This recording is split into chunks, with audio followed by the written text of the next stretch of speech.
Saudações cristãs a todos aqueles que nos assistem. Você está no canal Espada Triunfante.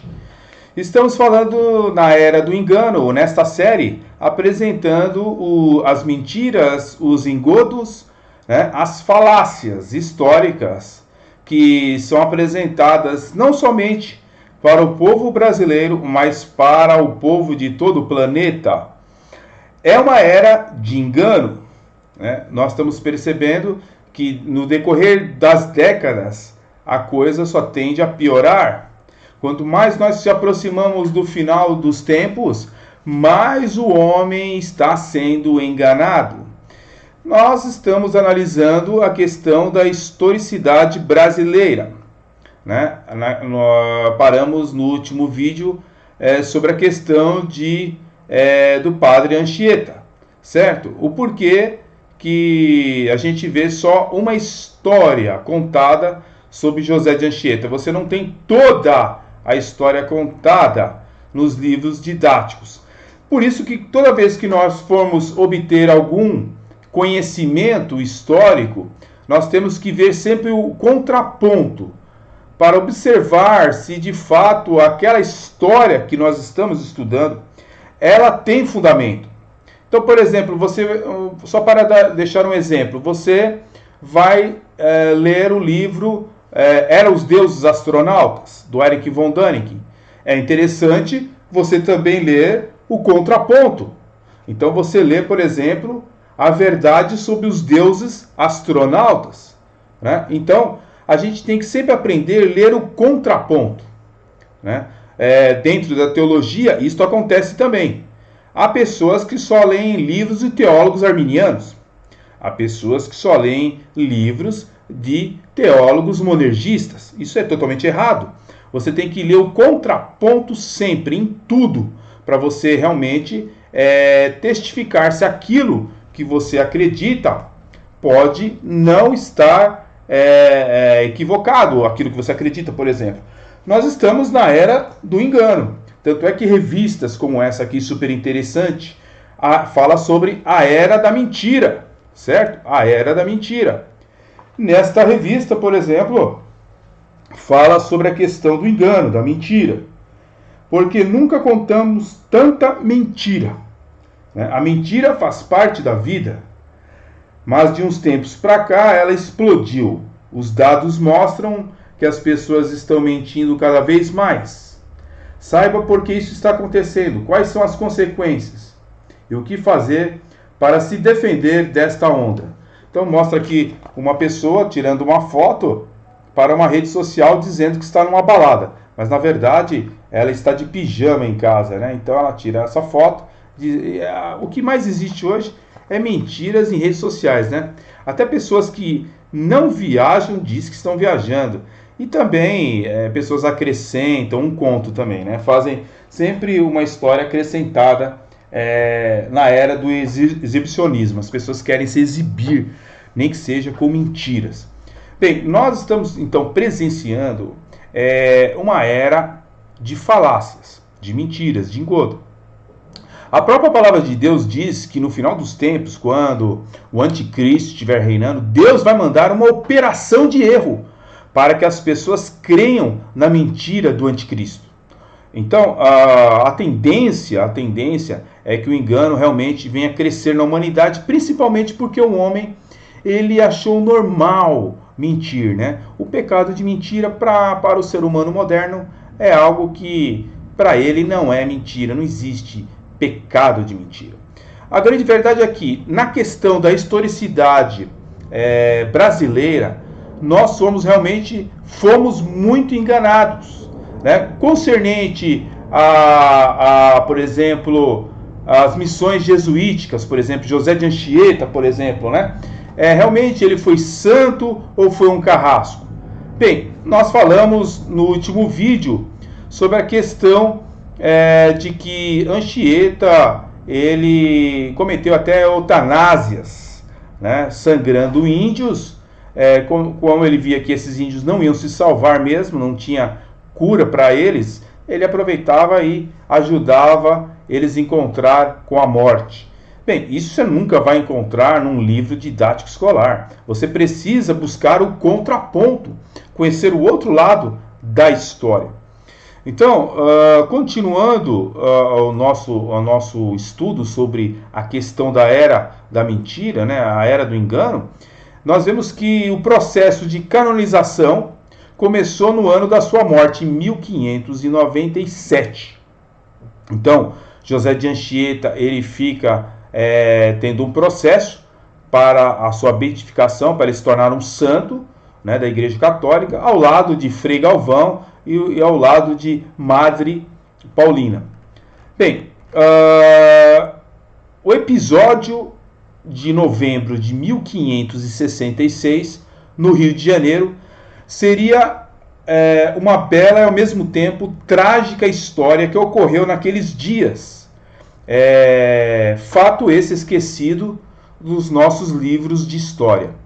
Bem, em novembro de 1566 aconteceu um fato de que você não vai encontrar nos nossos livros didáticos. O que aconteceu? Em um assalto à tribo dos Tamonhos, Estácio de Sá matou todos os 500 homens de guerra nela aquartelados. Em outra aldeia matou mais 200. Esse relato ele é descrito da seguinte forma. Está registrado no livro Anchieta, Santo ou Carrasco, né, do historiador Dr. Aníbal Pereira Reis. Existe aqui uma declaração. Horrorizados com a carnificina e mais lúcidos do que o sacerdote comandante, muitos índios, guaianazes e muitos mamelucos fugiram da vigilância do carrasco Anchieta. Escaparam do seu jugo, desertaram da expedição e tornaram-se a São Vicente. A terceira parte dos homens, aliciados por Anchieta, fugindo em 4 canoas, desistiu da guerra. Então, Anchieta, que tinha um trabalho de missionário, de pregar o evangelho, né, o evangelho católico aos índios, né, as pessoas que viviam no Brasil naquela região, ele se envolveu em guerras, certo? Contra os calvinistas, né? Isso é verdadeiramente uma falha de função, né? A função dele era ser missionário, ele foi se envolver com guerras. Ele entrou então em assuntos políticos militares, mas esses assuntos são esquecidos em nossa história. Você não vai achar praticamente quase nada isso daí na historicidade brasileira. Dentre os relatos da vida de Anchieta, existe um que provavelmente não será encontrado em nenhum livro didático do Brasil, simplesmente porque vivemos em uma era do engano. Trata-se da história do pastor calvinista Jean-Jacques de Baléor, né, que ficou conhecido como João Bolès. Ele fugiu da guerra que estava em seu auge na França entre protestantes e católicos. Foi ele quem celebrou no dia 21 de março de 1557 no Brasil a primeira ceia do Senhor, conforme registros sagrados.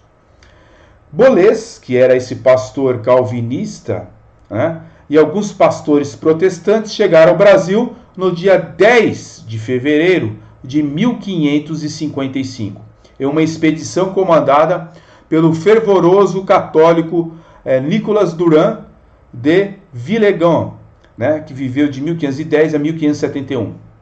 Que esses dois personagens, Nicolas e Villegagnon, eles se disfarçavam de calvinistas, ok? Depois de se instalar em uma ilha, a atual ilha de Villegagnon, perceberam que não havia comida suficiente para todos, entre outros problemas. Em razão das críticas feitas pelos ministros à situação, todos os protestantes foram expulsos da colônia e voltaram à França em um navio chamado Les Jacques. Contudo, devido às péssimas condições de viagem, 5 calvinistas retornaram à colônia. Então tem aqui o nome aqui dos 5 calvinistas, os crentes calvinistas que voltaram para o Brasil. Dentre eles, João Bolés. Villegagnon, entretanto, acreditou que eles haviam retornado para espionar, por isso condenou-os à morte, exceto André Lafon, que por ser o único alfaiate da colônia, João Bolés, já no caso de João Bolés, ele conseguiu fugir, ok? Os outros 3 foram estrangulados e jogados ao mar. Bolés, aquele pastor huguenote, refugiou-se em São Vicente, onde começou a evangelizar lusitanos, malelucos e civícolas.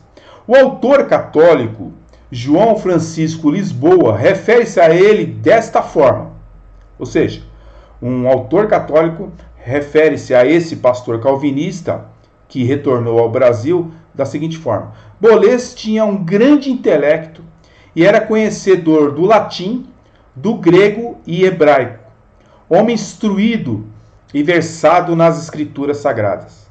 O próprio Anchieta fala de Bolés, né, da seguinte forma: homem douto nas letras latinas, gregas e hebraicas, e muito lido na Sagrada Escritura. Ou seja, até Anchieta reconhecia que o homem era um erudito. Em certa ocasião, Bolés desmoralizou o padre Luiz de Gran. O próprio Anchieta, em uma de suas cartas de junho de 1560, explica como aquele padre foi derrotado em suas conversas com Bolés. Devido a este ato, Bolés foi preso na Bahia de 1559 a 1567. Mesmo preso, Bolés nunca deixou de pregar o evangelho a todos quando tinha oportunidade. Embora não tenha sido ouvido, seu recurso foi julgado no Rio de Janeiro. E antes de ser julgado o recurso, Mendes Sá, instigado pelo padre jesuíta, no caso Anchieta, ele foi reportado ao Rio de Janeiro, pois deveria morrer onde principiava o exercício do seu ministério aqui no Brasil. Então o seu enforcamento foi executado simplesmente por José de Anchieta no ano de 1567. Onde você vai encontrar isso nos livros escolares brasileiros? Em lugar nenhum. Mas existe um filme brasileiro onde apresenta Bolés sendo enforcado por José de Anchieta. Eu vou deixar o link aqui embaixo e você vai... vou tentar achar os minutos para você e eu vou deixar marcado ali os minutos para que você possa entender que este é um fato verdadeiro, um fato real, tá? Essa trágica história aconteceu de fato. Então no próximo vídeo continuarei sobre essa tenebrosa história na vida de José de Anchieta, tá bom? Um grande abraço, até o próximo vídeo.